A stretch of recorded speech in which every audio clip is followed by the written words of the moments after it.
aku Fidizia Taulia, mahasiswa Akademi Terpelajar Jakarta semester 2. Pada bingung ya aku ngapain di sini. Jadi aku di sini mau ngenalin ke kalian 2 dari sekian banyak gangguan bahasa bicara yang dapat terjadi pada anak-anak.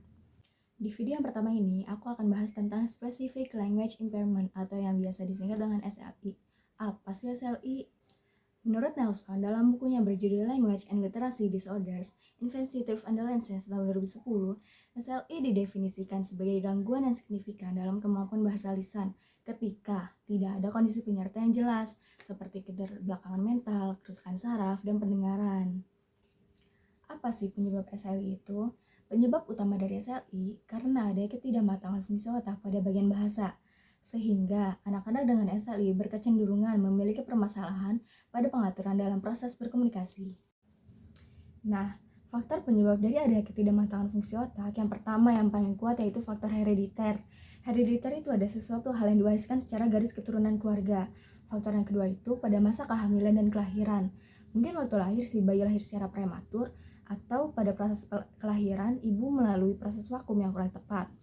Atau pada masa hamil ibu pernah mengalami sakit atau benturan tanpa disadari, sehingga mengganggu dalam proses kematangan otak si janin.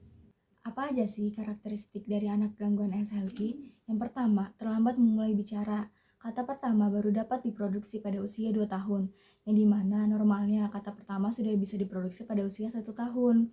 Karakteristik yang kedua, cenderung lebih sering menggunakan kalimat sederhana. Yang ketiga, kosakatanya yang terbatas. Normalnya, anak usia 2 tahun itu setidaknya sudah memiliki 200 kosakata. Tetapi kalau anak dengan SLI, kurang dari 200 kosakata. Terus yang keempat itu, lemahnya pada verbal memori jangka pendek. Yang kelima, kesulitan memahami bahasa kompleks. Yang keenam, memiliki masalah pada persepsi visual.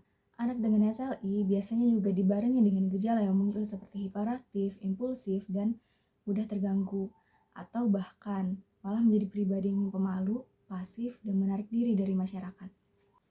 Nah, teman-teman, sekarang udah pada tahu kan apa itu gangguan bahasa Specific Language Impairment?